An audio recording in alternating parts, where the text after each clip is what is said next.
Dice entonces la palabra de Dios, carta a los Gálatas, capítulo 6, versículo 1 en adelante. Hermanos, si alguno fuere sorprendido en alguna falta, vosotros que sois espirituales, restauradle con espíritu de mansedumbre, considerándote a ti mismo, no sea que tú también seas tentado. Sobrellevad los unos las cargas de los otros y cumplid así la ley de Cristo. Porque el que se cree ser algo, no siendo nada, a sí mismo se engaña. Así que cada uno someta a prueba su propia obra, y entonces tendrá motivo de gloriarse solo respecto de sí mismo y no en otro, porque cada uno llevará su propia carga. El que es enseñado en la palabra, haga partícipe de toda cosa buena al que lo instruye. Hasta ahí, hermanos, vamos a dejar la lectura. Pueden tomar sus asientos, por favor. En la última oportunidad, hermanos, cerrábamos el capítulo 5 con un llamado que Pablo hacía a la iglesia de los Gálatas, pidiéndoles que no se hicieran vanagloriosos, irritándose unos a otros o envidiándose unos a otros. Y explicábamos en esa oportunidad que estas palabras o recomendaciones Pablo las está dando porque los judaizantes, que eran los que habían llegado a Galacia y andaban enseñando que no bastaba con la fe en Jesús para poder salvarse, sino que a eso había que añadir la observancia de los mandamientos de la ley. Estas personas, como eran legalistas, eran religiosos, entonces tenían la mirada puesta en los fallos, en los errores o en aquellas cosas que a ellos les parecía que eran muestras de una espiritualidad no tan grande. Y bajo esa manera de ver las cosas es que se convertían, como dice Pablo, en vanagloriosos, en envidiosos, se irritaban los unos a los otros. En esa línea de pensamiento de que no hay que hacer así, Pablo llega a tocar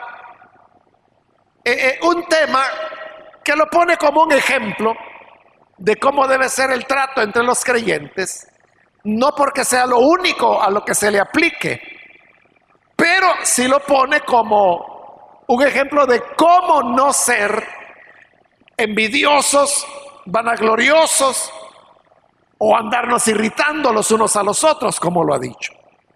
Y pone para eso el ejemplo de cuando algún hermano o hermana de la congregación es sorprendido en una falta.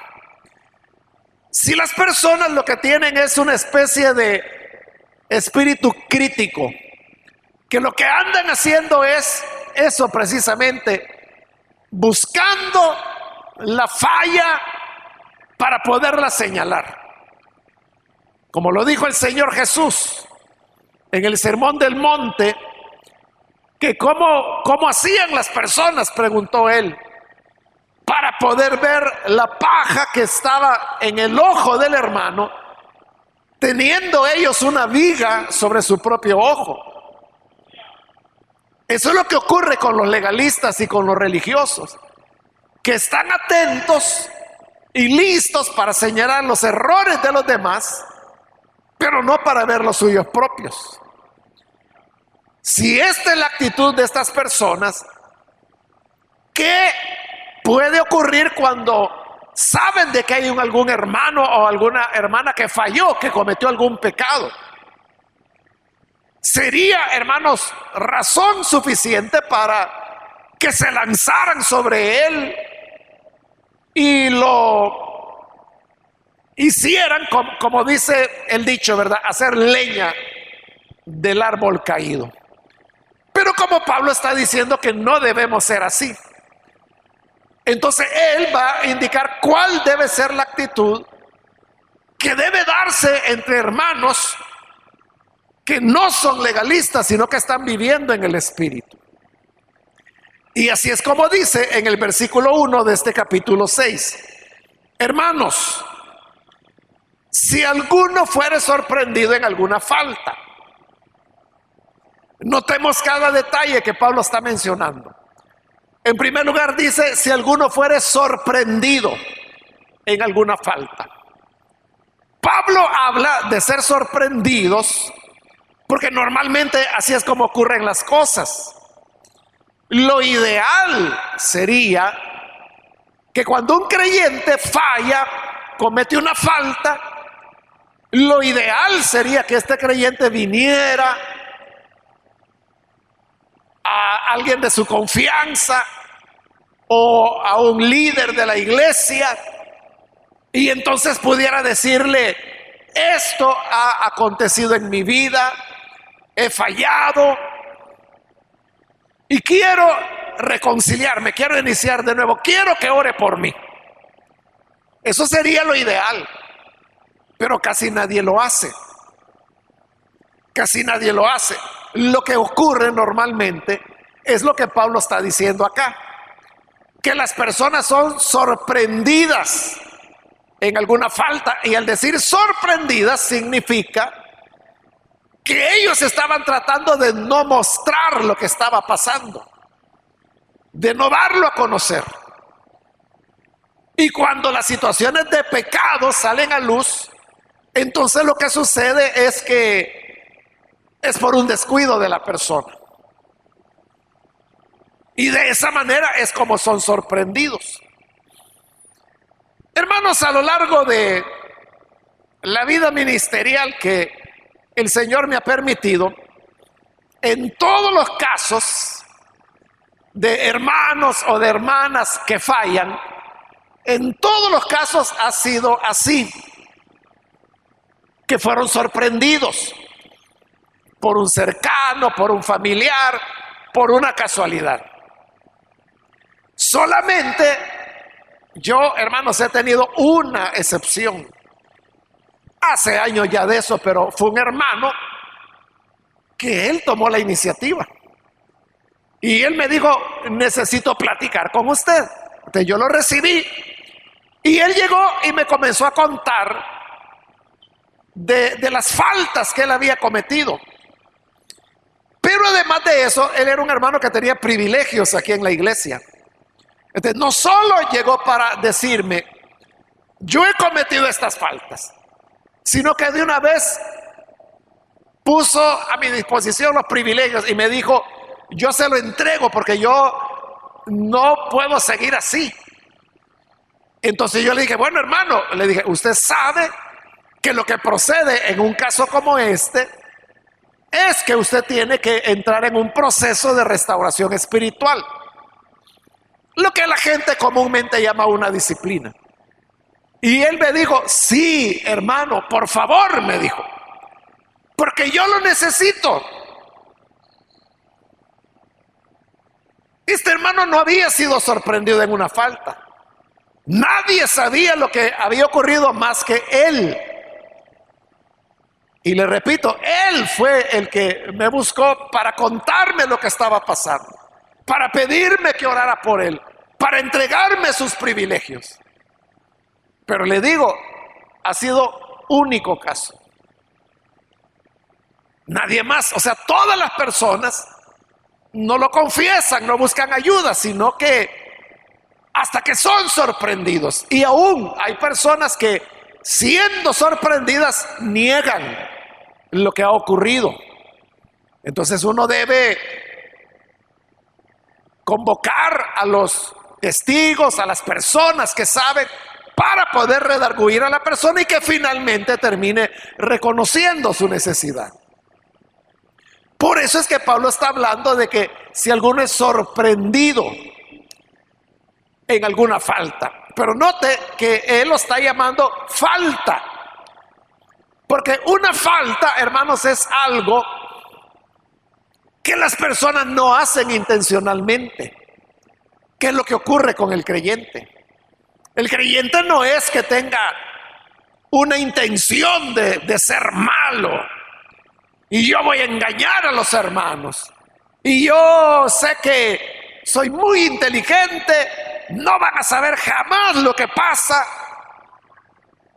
Pero a esas personas que son así orgullosas son a quienes el Señor saca a luz todo lo que ha pasado con ellos, porque la Biblia dice que el que se exalta será humillado, y por el contrario, el que se humilla será exaltado. Lo que ocurre normalmente es que los creyentes cometen faltas. Podríamos llamarlos errores, podríamos llamarlos descuidos. Pablo le llama falta porque es un elemento que hizo falta dentro de lo que Dios ha mostrado que es su voluntad para nosotros. Entonces, cuando alguien es sorprendido en una falta, ¿cuál es el procedimiento? ¿Qué debemos hacer? Dice en primer lugar, vosotros que sois espirituales. Recuerde que en el capítulo anterior, el tema que Pablo desarrolló fue la diferencia entre las obras de la carne y el fruto del Espíritu. Sobre esa base, él invita a los creyentes a que anden en el Espíritu. Entonces, andar en el Espíritu es, hermanos, un acto de espiritualidad. Y a los que está llamando Pablo para que atiendan los casos de cuando alguien es sorprendido en una falta, es a los espirituales. Por eso está diciendo, vosotros que sois espirituales. Los judaizantes, ellos no eran espirituales.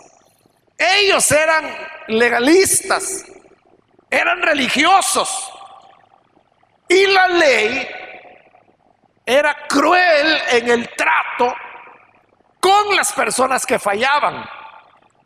Un ejemplo de eso lo tenemos en el Evangelio de Juan, en el capítulo 8, que es el caso de la mujer que fue sorprendida en adulterio y es traída delante del Señor. Lo que querían los que no eran espirituales era que la apedrearan. Entonces, de acuerdo a la ley, los castigos, las reprensiones eran muy rigurosas, no daban oportunidad. Pero eso es bajo el legalismo. Ahora Pablo está invitando a los espirituales. Son las personas que han dejado el legalismo, la ley de Moisés, la Torá, y que andan en el Espíritu. Por andar en el Espíritu, ellos producen el fruto del Espíritu. Y uno de los elementos del fruto del Espíritu, dijimos la vez anterior, es el amor. Por eso es que hay que manejar las cosas con los que andan en el Espíritu. Lo que Pablo llama los espirituales. Entonces, no se trata, hermanos, de juntar a toda la gente. No se trata de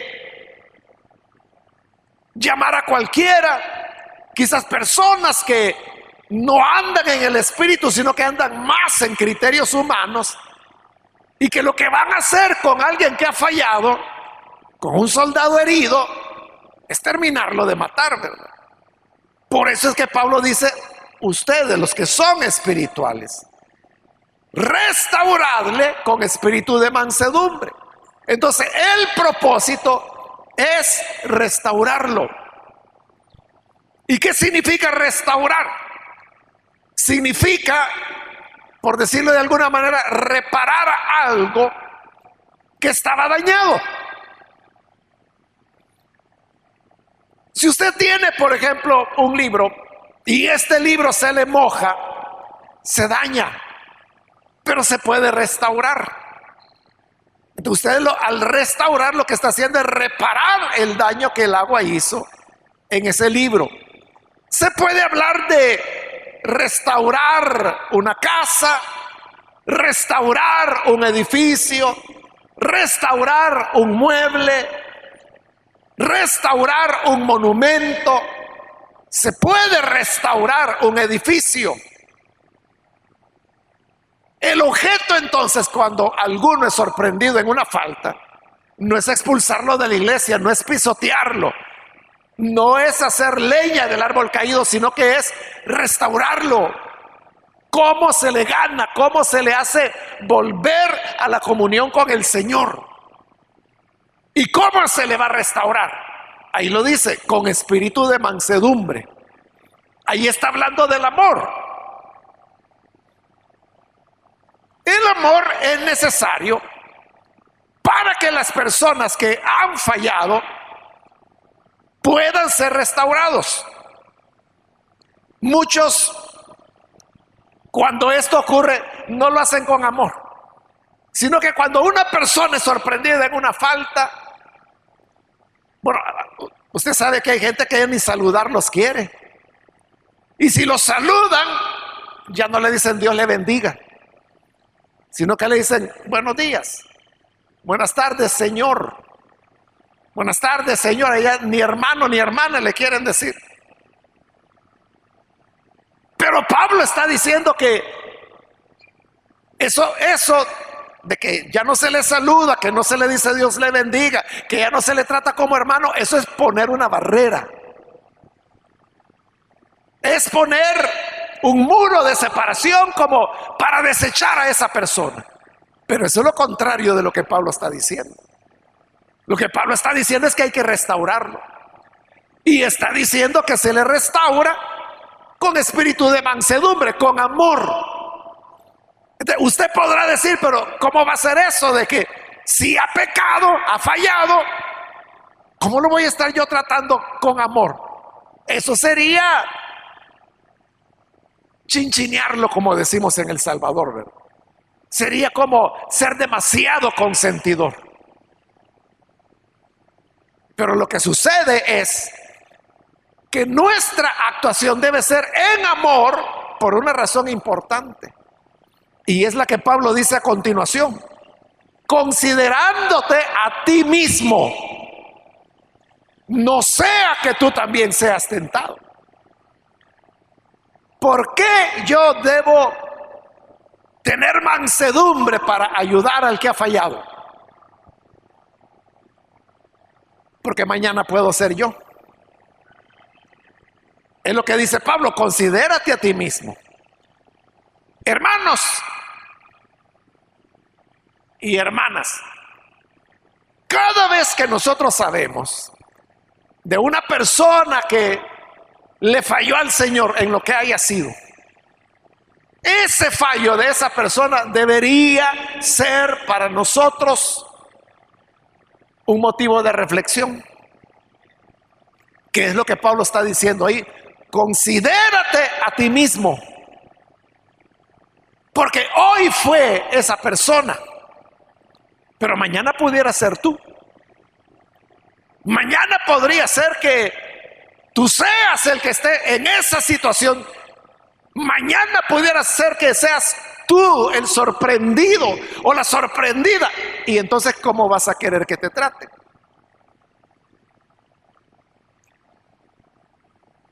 Hace años, hermanos, aquí en la iglesia, un hermano pastor de zona,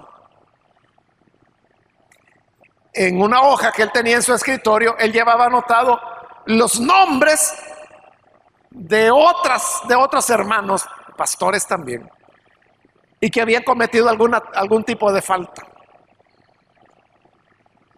Y cada vez que él sabía que alguien había fallado, abría la gaveta de su escritorio, sacaba la hoja y anotaba: el nombre de esa persona. Y ya llevaba una lista, no recuerdo de cuánta gente, y ahí la tenía guardada. Pero ¿sabe qué fue lo más paradójico? Que él llegó a ser parte de esa lista. Él tiene años que ya no está aquí en la iglesia.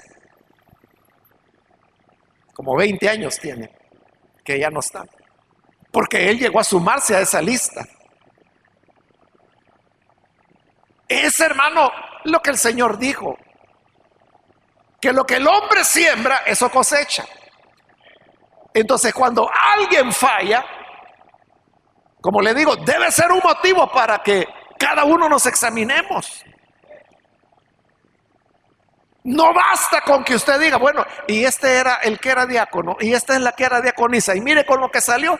No, hombre, este es un gran hipócrita. Entonces esta mujer todo el tiempo nos estuvo engañando.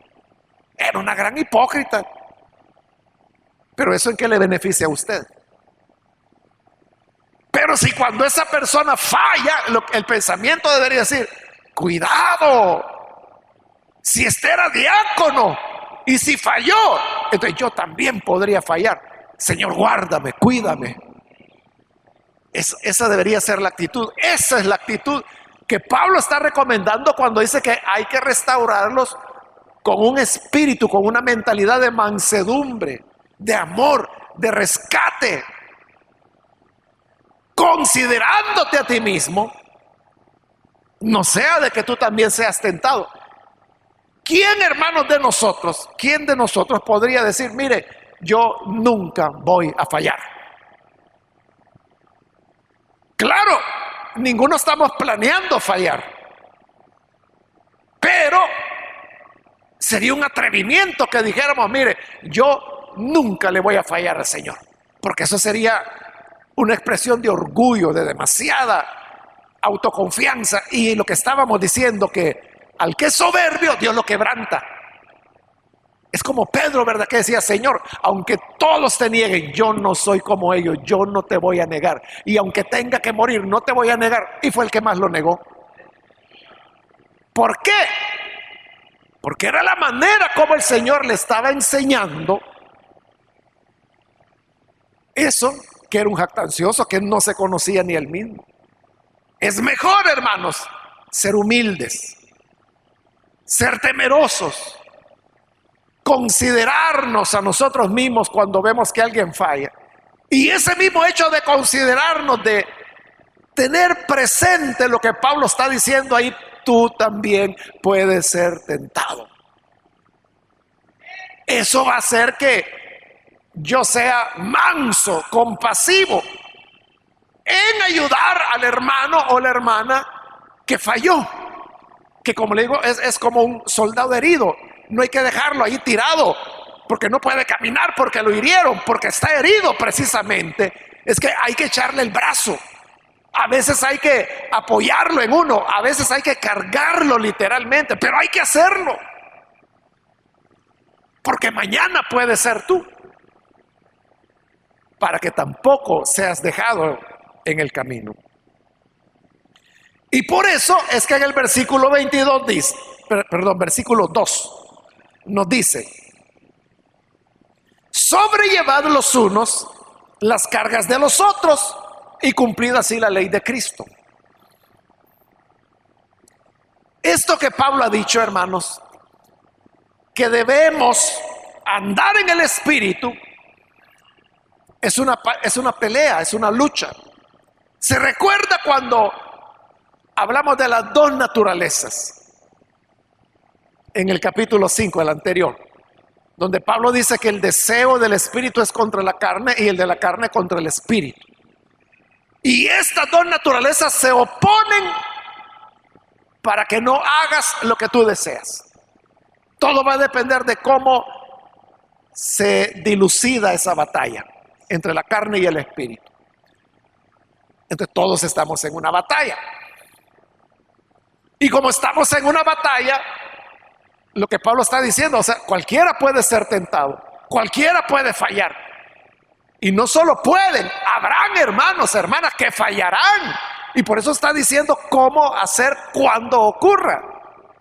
Pero ahora está diciendo, como se trata de un camino de batalla, tenemos que ayudarnos los unos a los otros.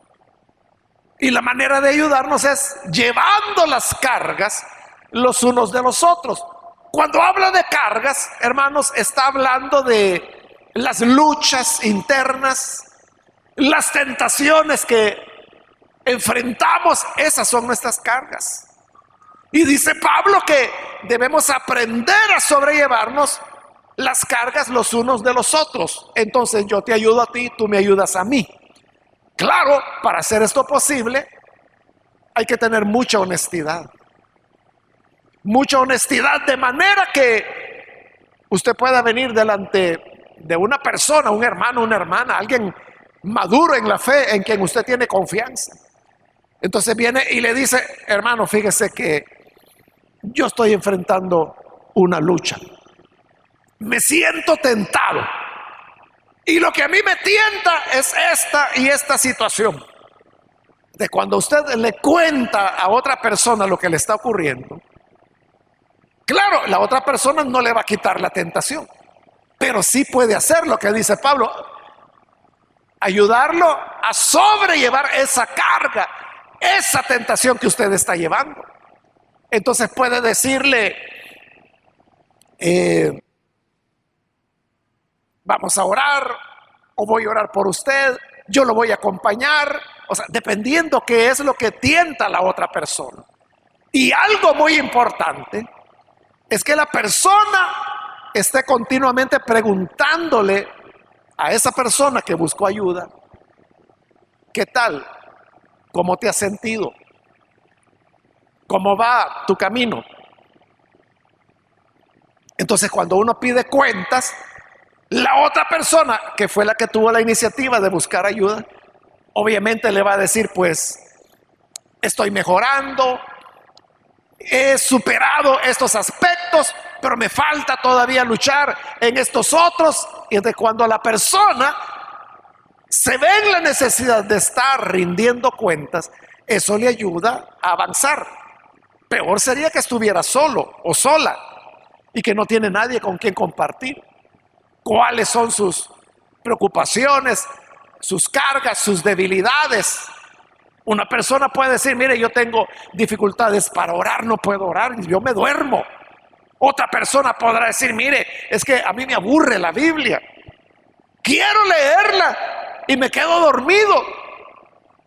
Otro podrá decir: mire, yo me siento tentado porque fíjese que ahí donde trabajo hay muchas cosas que uno pudiera llevarse. Uno pudiera llevarse productos del almacén donde trabajo y yo sé que no se van a dar cuenta. La tentación es, en este caso, la codicia, que quiere llevarse cosas.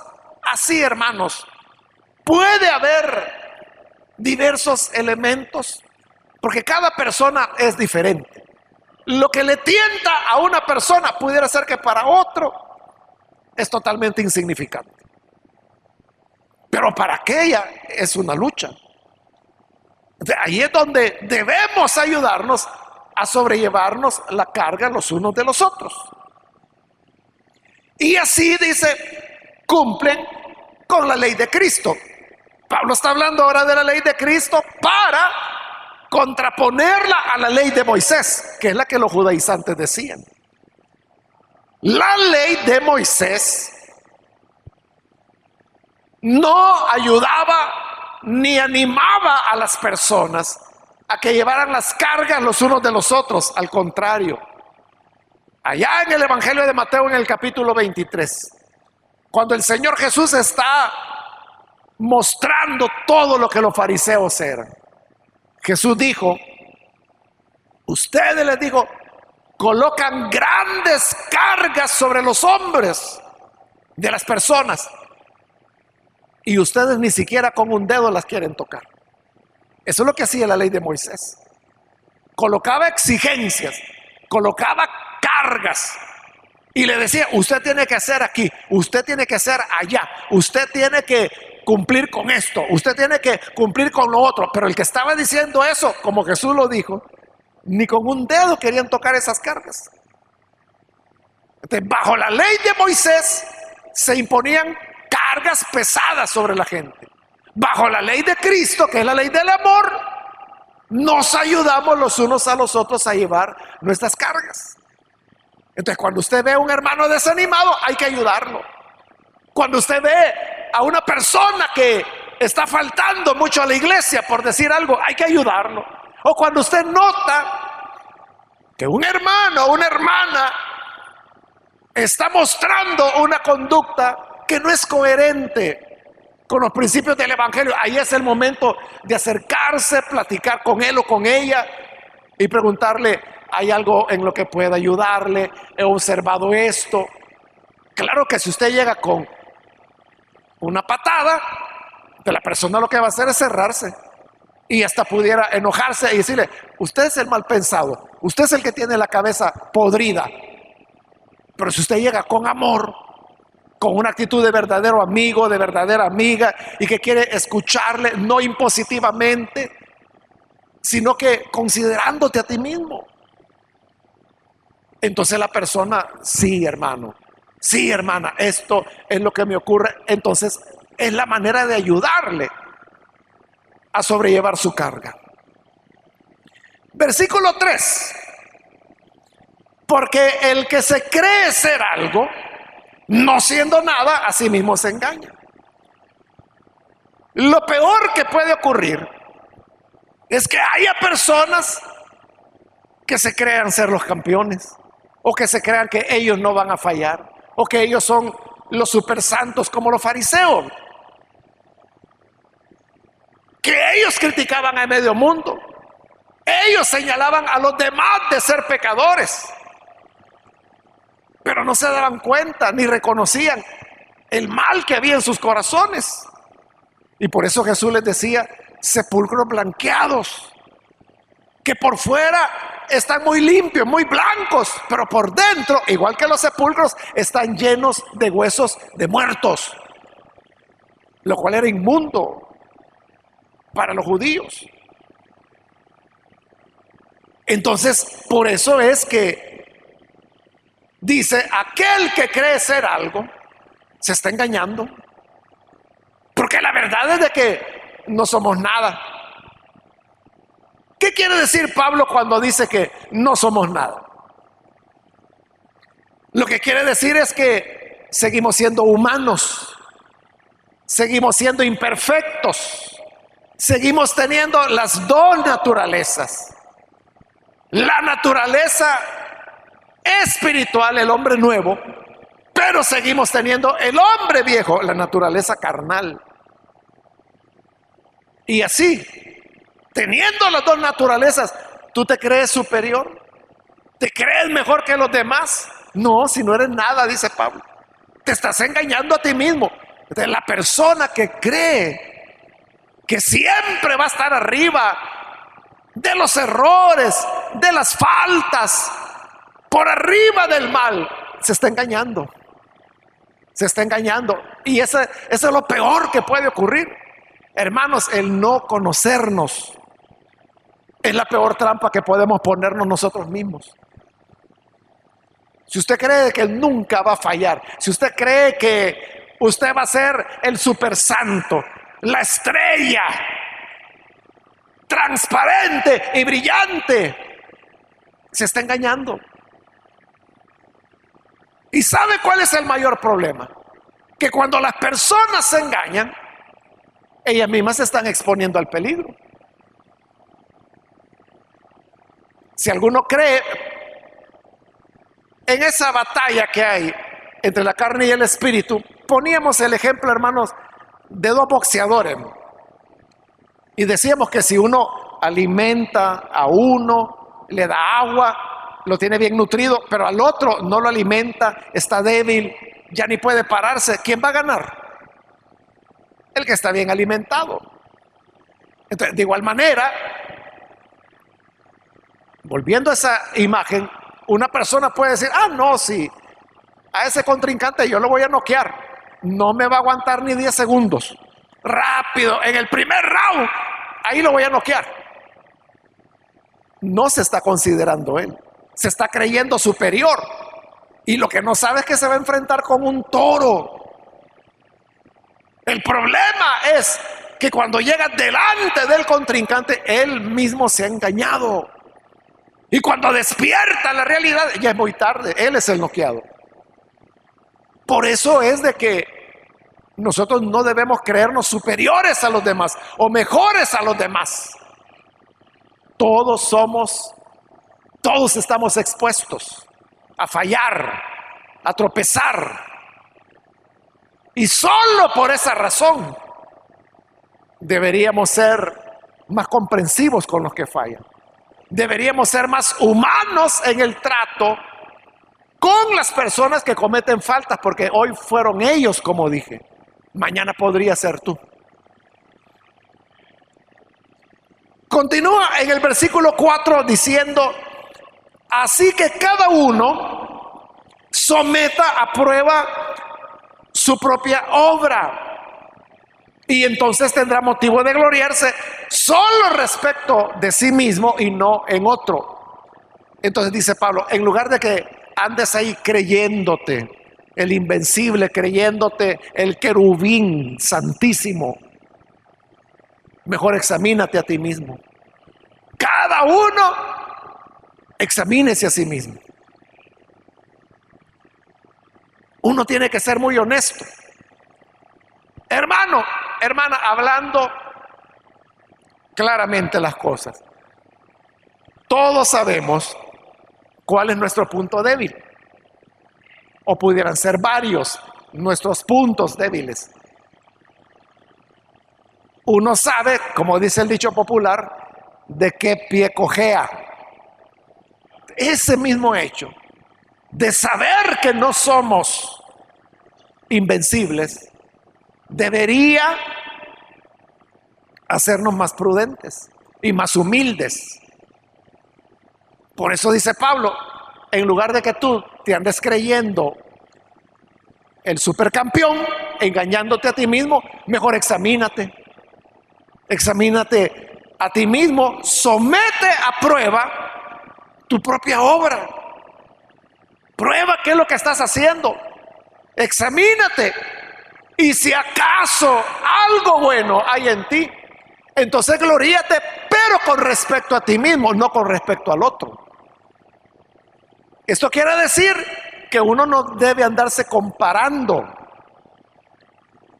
Porque, como lo he explicado en otras ocasiones, lo malo del ser humano es que cuando se compara con los malos. Entonces dice, no es cierto, yo fallé, pero este fulano viene fallando desde hace 15 años. Claro, si se compara con ese, él sale campeón, ¿verdad? Pero ¿por qué no se compara con el que lleva 30 años en el evangelio y nunca ha fallado? Por eso es que Pablo dice, si te vas a gloriar, gloríate en ti mismo y no en otra persona, no comparándote con nadie. Uno es el que tiene que decir, gracias Señor, porque hasta este momento yo he llegado a alcanzar otro año más desde que tú me encontraste, y puedo decir hasta este día, estoy en victoria. El Señor me ha ayudado, no me ha dejado caer. Pero ahí te estás gloriando en ti mismo, no te estás comparando, no estás diciendo, vaya, ya llegué a 5 años en el evangelio y aquel ni 3 meses aguantó. Entonces yo soy mejor que él. Claro, si te comparas con el que solo aguantó 3 meses, pero ¿por qué no te comparas con el que ya lleva 60 años de fidelidad? Porque ahí tú quedas de enano, ¿verdad? Por eso dice que cada uno, si se va a gloriar, debe gloriarse con respecto a sí mismo y no en otra persona. Entonces, la lucha, hermanos, no es contra los demás. Esto no es una competencia para ver si yo le gano a los hermanos, si yo le gano a las hermanas. Aquí la competencia es que le ganes a la naturaleza pecaminosa que mora en ti. A eso es a lo que hay que ganarle. Esa es una lucha tuya.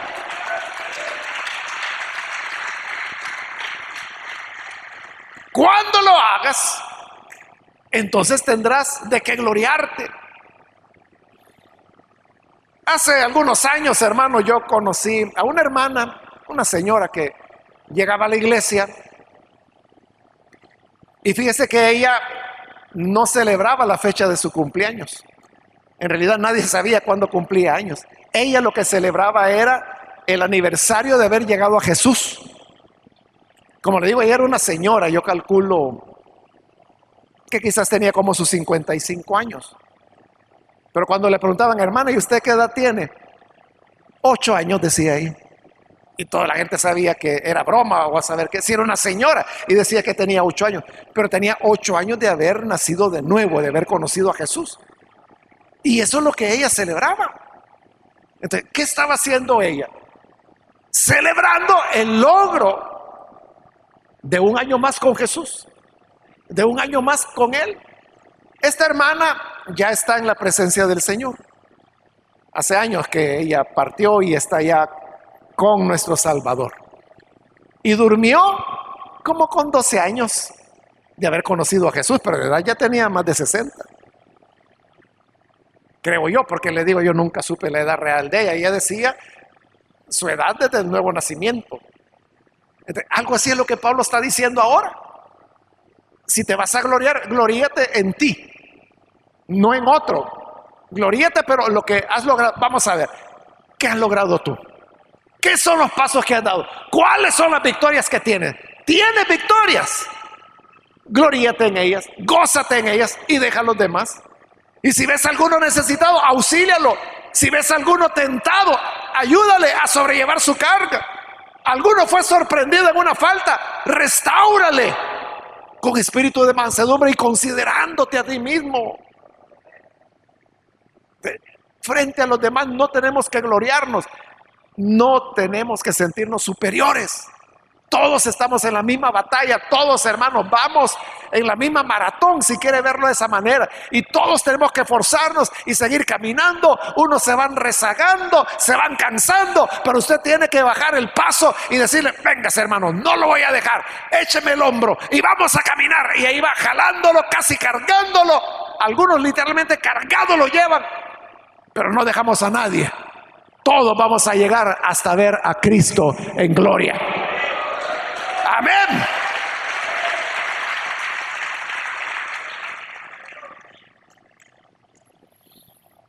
Y luego dice en el versículo 5, porque cada uno llevará su propia carga. Esto viene de lo que dijo anteriormente, que si alguno se va a gloriar, gloríese en sí mismo, no en otro. ¿Por qué? Porque cada uno va a llevar su propia carga. Cuando tengamos que comparecer ante el tribunal de Cristo, no vamos a llegar en grupos, no vamos a llegar en grupos de 4 y el juez del universo va a decir, este malo, este más o menos regularón, este hizo un buen intento, este sí, este en relación a los otros, este es el mejor. No va a ser así. Cada uno, dice Pablo, llevará su propia carga. Cada uno seremos juzgados por lo que hagamos o no hagamos mientras estamos en el cuerpo, como lo dice la Escritura. En el tribunal de Cristo, Él no va a estar comparando a nadie con nadie. Allí nadie podrá decir, mira Señor, es cierto de que yo iba a la iglesia 2 veces al año, pero ten en cuenta que algunos iban cada 3 años a la iglesia, entonces yo soy campeón. Entonces Jesús dirá, mira, aquellos yo los voy a juzgar, pero en este momento es a ti a quien te estoy pidiendo cuentas. Así va a ser. Cada uno llevará su carga, cada uno tendrá que dar cuenta de sí mismo. Y luego terminamos con el versículo 6. Aquí hay un cambio de tema. Pablo dice, el que es enseñado en la palabra, haga partícipe de toda cosa buena al que lo instruye. ¿Por qué Pablo mete aquí este tema del sostenimiento de los que enseñaban la palabra de Dios? Cuando está hablando, como usted puede ver, de la vida en el Espíritu, de cómo debemos ayudarnos cumpliendo la ley de Cristo, y de repente mete el dinero de por medio, que hay que ayudar a los que enseñan la palabra. ¿Por qué lo mete? Porque uno de los problemas de los judaizantes es que ellos decían, ¿y para qué van a estar sosteniendo ese ministro? si ni te enseña la verdad? La verdad es que hay que cumplir la Santa Torá. La verdad es que Cristo no te aprovecha si no te circuncidas. Pero ese ministro no te lo está enseñando. Lo que te está diciendo es que todo es por fe, que todo es sin obras. Entonces, ese ni merece que lo sostengan. Entonces, ¿qué ocurría? Que aquellos que eran fieles al Evangelio de la gracia, ahora estaban en dificultades, porque no podían cubrir sus necesidades básicas, porque los judaizantes enseñaban a los creyentes de Galacia que los descuidaran. Por eso es que Pablo les está haciendo el recordatorio. El que es enseñado en la palabra, haga partícipe de toda cosa buena al que lo instruye. Entonces, si yo estoy siendo instruido, yo estoy aprendiendo la palabra de Dios de una persona, entonces mi responsabilidad es que de lo bueno que Dios me da a mí, yo lo hago partícipe a él. Yo tomo de lo que Dios me ha dado para darle a esa persona. ¿Sabe por qué? Porque si usted va a una universidad y quiere aprender, tiene que pagar. Nadie le va a enseñar por gusto. Si usted quiere una charla que va a dar un médico, digamos, sobre un tema de cómo manejar determinada enfermedad, y usted quiere ir y quiere aprender, tiene que pagar. Entonces, todo el mundo paga, ¿verdad? Pero cuando se trata de la obra de Dios y de los que enseñan el Evangelio, del cual depende la vida o la muerte eterna, entonces la gente se hace la desentendida. No, si predica la palabra de Dios, que Dios lo sostenga. Pero Pablo no está diciendo eso. Pablo lo que está diciendo es: el que es enseñado en la palabra, el que está aprendiendo, haga partícipe de toda cosa buena al que lo instruye. O sea, era un llamado que no descuiden a los ministros, a los pastores, a los maestros, que son los que les están enseñando las cosas que redundan en vida eterna. Hasta ahí, hermano, llega parte de las recomendaciones que Pablo está dando. En la próxima oportunidad vamos a continuar con los otros versículos. Pero en lo que hemos visto hasta hoy, creo, hermanos, que hemos mencionado varias cosas. Ojalá que usted tenga retentiva, que no lo vaya a olvidar. Qué bueno por aquellos que toman notas.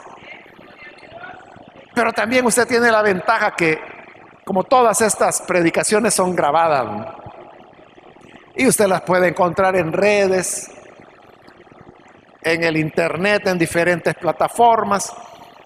Usted puede volverla a escuchar. Pero quizás si hay algo que no se nos debe olvidar, es que tenemos que ser muy honestos con nosotros mismos. Saber que tenemos nuestras propias debilidades. Es bien fácil señalar las flaquezas de los demás, pero tú estás teniendo en cuenta la tuya, tu flaqueza, porque esa es la que te puede derrumbar a ti. La del otro no te va a derrumbar a ti. Puede derrumbarle a él, pero no a ti. Pero la tuya sí va contra ti. De que Dios nos ayude a ser honestos, sabios y a buscar ayuda. Si usted siente que la carga es demasiado pesada, busque un hermano maduro, una hermana madura en la fe. No cualquiera, sino que alguien maduro.